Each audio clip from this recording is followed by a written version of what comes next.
We're here with members of the Tufts University women's lacrosse team, which just beat Franklin and Marshall 14-9 in the Elite Eight to advance to their third straight Final Four. From left to right, Ananda Cow, Erin Clark, head coach Courtney Clark, Molly LaLiberty, and Catherine Delaney. Coach, can you make a statement about the game? Yeah, really proud of the team effort today. Thought that everyone came out ready to go. We've talked a lot about not playing perfect and just trying to play fast, trying to play our brand of lacrosse. I thought we did that throughout the 60 minutes. I thought we responded to mistakes really well today, which is a big part of this time of the year, and just extra proud of the senior group that was out there today. Franklin Marshall's a great team, so a lot of respect for them. We knew they were going to give us a good hard game and be a physical opponent, and just really proud of the way our team responded today. 7 for 13 on free position shots. It's such a unique part of the game. Catherine, I'll ask you this question. I mean, how much time do you guys put into it in practice? I mean, tell me a little bit just about the team's philosophy with free position and shooting, and what allowed you to be so successful at it tonight, do you think? Yeah, it's definitely a really big part of the game. We do work on it every single practice, and it is a big focus of ours. And yeah, I think we did a really good job executing today, but it's something that we focus on and work to get better at every day. 17-10 on draws. Anna, congratulations on getting 100 this season. Same deal. Talk about how much, what makes you so good at it, what makes the team so good at it, how much time are you guys putting in practice with it that allows you to be successful like you were tonight with it? Yeah, I think also, in addition to free positions, the draw is something that this season that we've focused on a lot. And specifically in that, our communication. Dell is our draw taker on my line and has done a fantastic job of directing me on where to go. So yes, I get the stat, but that is not all me. A lot of it goes to Dell there, and I think we're able to support each other well on the field. And when you know someone has your back, it's easy to pick up that ground ball. Ananda and Molly, the defense has just been incredible this year. Again, another team that you held under 10 goals. Ananda, what's been, talk a little bit about the defensive part of the game and what's helped you guys be so successful this year in that area? Yeah, I think first of all our defense is mostly upperclassmen. We've had a few younger people come in, but being upperclassmen, we've just had a really cohesive unit from the start. We emphasize communication a lot, and that's something that we can really fall back on in these hotter games this weekend and tougher opponents. Like, that's something we just emphasize even more, and we all have each other's back. We flush mistakes and just are able to move on and play with speed and really dictate the game from the defensive end. And Molly, for you, what's it like to play sort of behind, you're the last line in defense, but does it change your sort of game plan or philosophy as a goalie with such a talented line of defenders in front of you? Yeah, I mean, I feel like extremely lucky to get to play with the girls that I play with, from the people on the sidelines to people that are on the field the whole game. We just have phenomenal defenders on this team, and I think all throughout my time here at Tufts, I've gotten to play with some of the best defenders in the country, and this year's no different. This year's even like a superlative of that. And I think they make my job so much easier, and I'm like eternally grateful and blessed every day to work with these girls.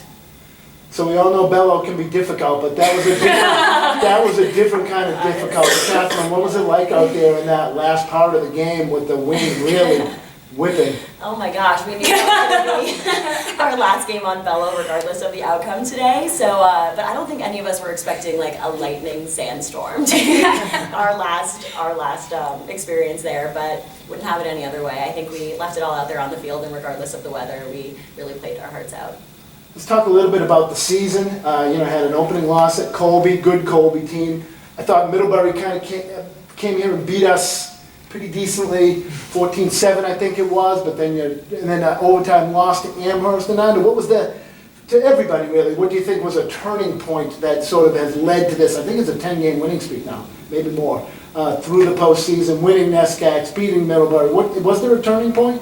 Yeah, for sure. I think that each game we lost definitely taught us a lot of things and exposed a lot of weaknesses that we needed to learn within ourselves. I definitely think Amherst was kind of a wake-up call, because that's a game we know we could have and should have taken care of. But after that, I think we all really honed in. We looked internally, but we also looked at the group, and we were like, okay, what do we want to accomplish with this season? And then we took it one game from there, and things have just been clicking and working from that. Your thoughts on that, Anna? Yeah, going off that, I just think our 3 losses have made us a stronger team and like given us the ability to make more in-game adjustments, which is something that we struggled with, I would say, at the beginning of the season. So this is a time now where we're like really hitting our stride, and this is exactly when we want to be doing that. So I think it's exciting. All 4 of you have Final Four experience. Congratulations on going back. I mean, Molly, what do you think that means? I mean, obviously you're going with the 3 other teams that are good, strong national teams, but having been there before, what difference does that make, Molly? Yeah, I mean, I think there's definitely a level of just like knowing what's going on that we have that a lot of people don't. But I think at the end of the day, like going there and not having accomplished what we want to accomplish gives us like a fire in our bellies that I don't think it can be like matched by any other team in the country. And you know, we're going to do it together. And that's what really excites us, is that we've had this experience and we know what we want to do and we know how to do it. 2-part question, Coach. Going to the Final Four, this is a the roster that you've constructed over the years while you're here. I mean, some of the early years we had some NCAA bursts, won a first-round game. And how did you put together the roster that is now a 3-year in a row, or 3 season in a row Final Four team? I think we just tried to find people that were competitors and wanted to do something that had never been done before. Here within this program. There's a ton of success at Tufts across a lot of sports, and I think that's inspiring to all of us. But I think these guys came, 3 of the 4 of them, I brought a spike ball net to a tournament and got them to all play together and connect. And 2 weeks later, they had all committed to Tufts. I don't know if that mattered, but I think we were trying to find people that sort of like innately love competing. But we're also going to be phenomenal teammates, and I think that at the end of the day, it sort of comes down to finding people that are good people, but have that sort of like competitive fire that Molly speaks about, because it's a really hard thing to teach.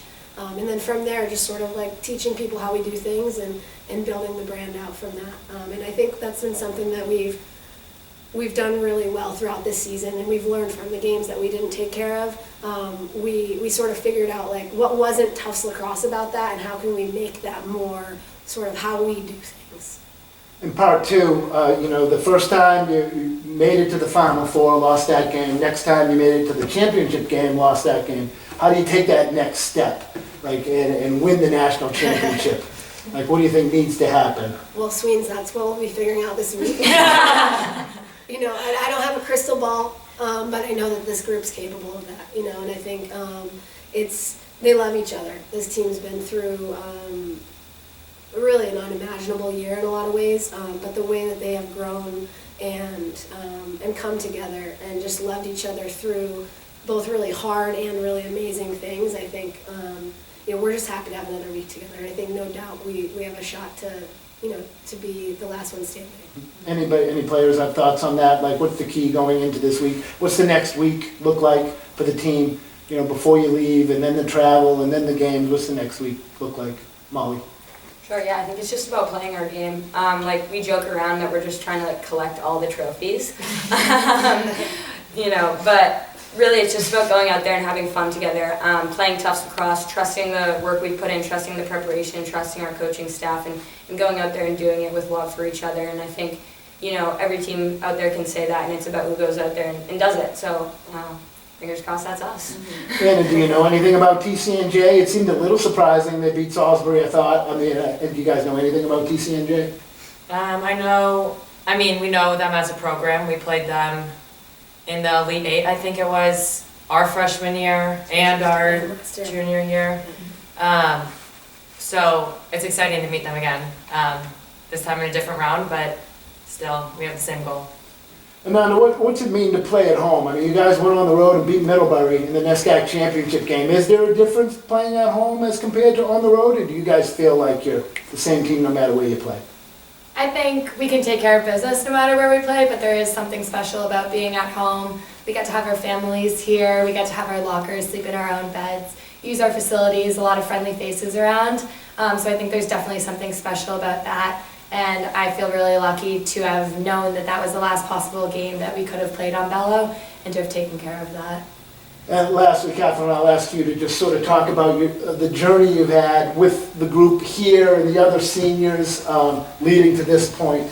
If you could reflect on being a senior and what it's meant to, to have success at Tufts and have Tufts be such a great place to have chosen to come and play. Yeah, we've had a really incredible 4 years in this program, and I feel really lucky. I feel like we've had the most incredible women come through this program, and to be able to learn from them in our underclassmen years, and then to be able to help lead them as we became juniors and seniors was just a really incredible experience, and it's been a learning experience at times, but I think we've grown a lot, and I'm really proud of that and proud of our team for that.